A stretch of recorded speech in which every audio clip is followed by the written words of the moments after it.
Hallelujah. हम मिलकर थाली बजाकर उस महान परमेश्वर की आराधना करें, ताकि आज हमारे बीच में परमेश्वर अद्भुत कार्य को करेंगे। क्यों ना ब्रदर डेविड के साथ मिलकर हम परमेश्वर की आराधना करेंगे।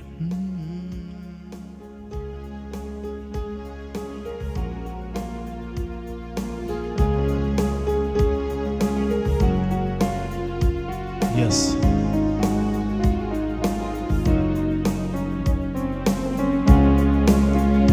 Yes Lord.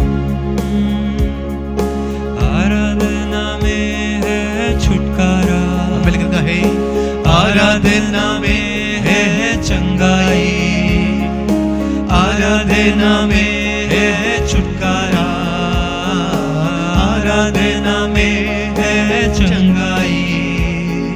शरीर दे आत्मा में शांति आनंद देता है, जान से प्यारा प्रभु। शरीर दे आत्मा में शांति आनंद देता है, जान से प्यारा प्रभु। प्रार्थना करे आराधना करे, वो अच्छा है कितना भला है। हालेलुया। प्रार्थना करे आराधना करे, वो अच्छा है कितना भला है। छुटकारा पाए हमेशा हमेशा, छुटकारा पाए हमेशा। मिलकर कहे छुटकारा पाए हमेशा हमेशा, छुटकारा पाए हमेशा। प्रार्थना करो निरंतर, बोले प्रार्थना करे विश्वास से। और एक बार प्रार्थना करो निरंतर, प्रार्थना करो विश्वास से।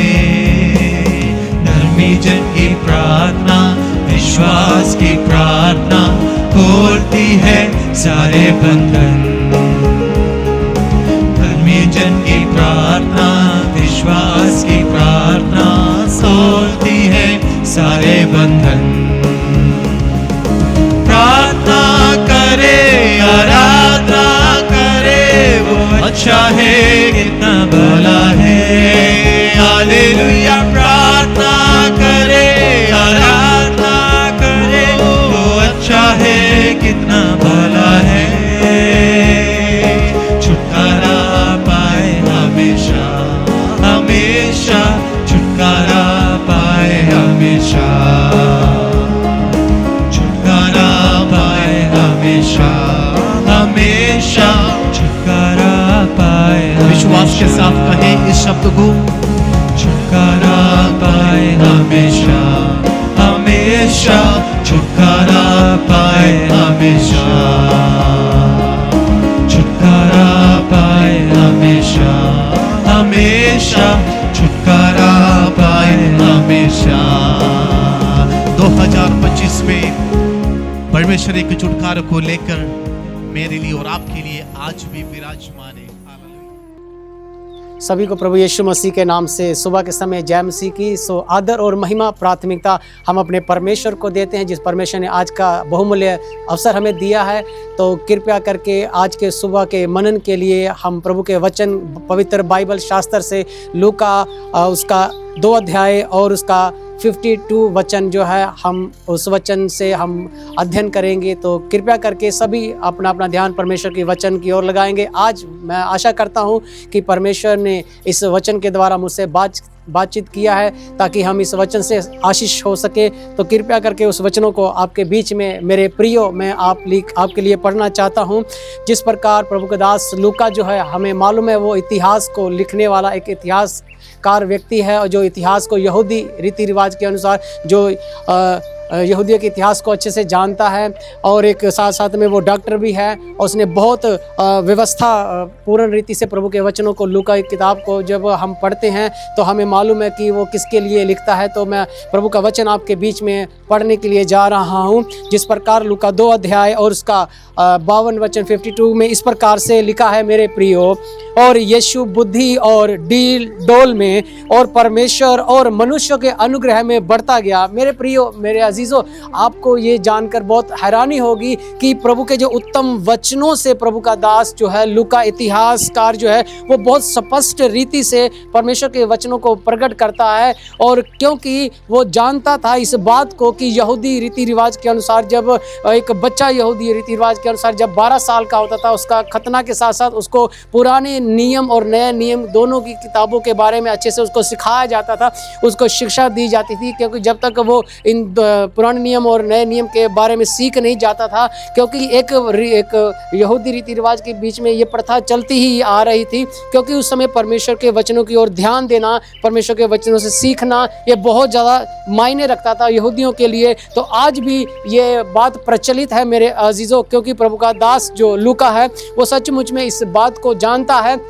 यीशु मसीह के आश्चर्य कर्मों को देखा हुआ कि प्रभु यीशु मसीह ने कैसे बड़े बड़े आश्चर्य कर्म किया, कैसे वो छोटी सी उम्र के बीच में से बड़े बड़े ज्ञानियों को उपदेश देता था, बहुत बड़े बड़े ज्ञानियों को वो वचन सिखाता था, बहुत बड़े बड़े ज्ञानियों को वो उपदेश देने के बीच में माहिर था। प्रभु यीशु मसीह के जीवन के बारे में जब वो प्रभु यीशु मसीह छोटे सी उम्र में थे, तो सचमुच में हमें ये यहाँ से मालूम होता है कि प्रभु का दास जो लूका है, इस किताब को लिखने वाला, वो कहता है कि यीशु बुद्धि में बढ़ता गया। मेरे अजीजों, आज के समय में हमें ध्यान देना चाहिए कि हमारे जो मसीही बच्चे हैं, जो मसीह परिवार में जिनका जन्म होता है और जो प्रभु के वचनों की ओर ध्यान लगाते हैं, जो अपने बच्चों को अच्छी शिक्षा देते हैं, मेरे प्रियो, साथ साथ में परमेश्वर की जो बुद्धि होती है वो हमें किस प्रकार से मिलती है। मैं आपको बताना चाहता हूँ कि आज हम स्कूल में जाते हैं, कॉलेज में जाते हैं, यूनिवर्सिटी में जाते हैं, तो हमें सिर्फ अपने गुरुओं से सिर्फ और सिर्फ ज्ञान मिलता है मेरे प्रियो। लेकिन आपको मालूम होगा जो बुद्धि है वो कोई हमें दुनिया का इंसान नहीं दे सकता,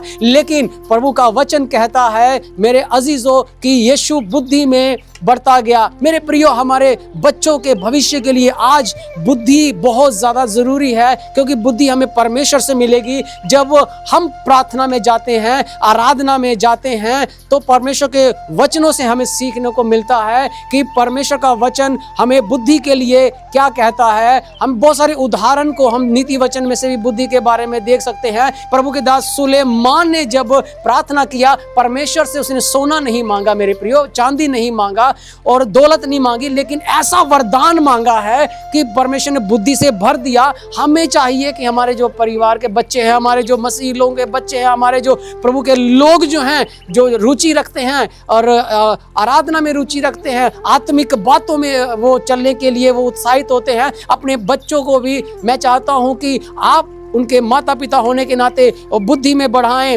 उनको प्रार्थना करनी सिखाएं कि परमेश्वर की बुद्धि बहुत ज़्यादा ज़रूरी है मेरे प्रियो, मेरे अजीज़ों। क्योंकि अगर हमारे पास बुद्धि होगी तो हमारे जीवन के बीच में किसी भी प्रकार का डिसीजन लेने के लिए, किसी भी प्रकार का निर्णय लेने के लिए, फैसला लेने के लिए हमें शर्मिंदा नहीं होना पड़ेगा, ना हमारे बच्चों को, ना हमारे पेरेंट्स को, ना हमारे समाज को। मेरे प्रियो, बुद्धि बहुत ज़्यादा ज़रूरी है मेरे प्रियो, मैं आपको बताना चाहता हूँ। और लिखा है उसके आगे डील डोल में। अब दूसरी बात हमें यहाँ से प्रभु का दास जो लूका है इतिहासकार, वो अपने अनुभव से इस बातों को लिख रहा है कि जिस प्रकार एक बच्चे का जब जन्म होता है, वो माता पिता के स्वभाव में किस प्रकार से उसको बढ़ना होता है, किस प्रकार से माता पिता के कैरेक्टर में उसको ढलना होता है। मेरे अजीजों, आज हम प्रार्थना करेंगे, अगर माता पिता होने के नाते अगर वो प्रार्थना घर में कर रहे हैं, उपवास रख रहे हैं, वचन पढ़ रहे हैं, संगति कर रहे हैं, तो उनके बच्चे भी उनका ही मार्गदर्शन करेंगे, उन्हीं को फॉलो अप करेंगे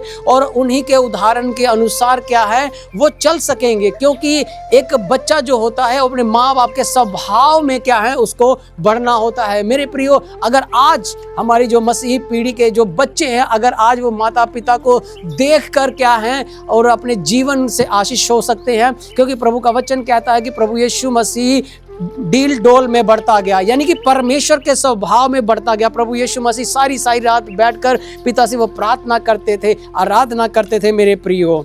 और जब हम आगे पढ़ते हैं तो इस प्रकार से लिखा हुआ है कि परमेश्वर और मनुष्य के अनुग्रह में बढ़ता गया। तो परमेश्वर और मनुष्य का भी अनुग्रह हमारे जीवन में बहुत ज़्यादा ज़रूरी होता है। तो आइए हम इन वचनों के लिए प्रार्थना करेंगे। मैं चाहता हूं कि अपनी आंखें बंद करेंगे और मैं इस वचनों के लिए लेकर आपके लिए प्रार्थना करना चाहता हूं। मेरे अजीजों, प्रभु हम आपका धन्यवाद करते हैं आज के दिन के लिए, आज के समय के लिए, इन पवित्र वचनों जो प्रभु हमने लूका किताब आपके प्रिय दास प्रभु जी इतिहासकार लूका उनके द्वारा जो सीखने को मिला यीशु मसीह के जीवन चरित्र के बारे में, परमेश्वर उन्होंने किस प्रकार से बताया, वर्णन किया। परमेश्वर हम चाहते हैं कि हमारे जो मसीही प्रभु जी खुदावंद जो लोग हैं, हमारे परमेश्वर को जानने वाले आत्मिक रीति में बढ़े परमेश्वर, और आपके वचनों में बढ़े और आत्मिकता में बढ़े, ताकि वो खुदावंद आपको जान सके और प्रभु इसके साथ साथ में इन वचनों के द्वारा मार्गदर्शन को प्राप्त कर सके और आपसे आशीष पा सके।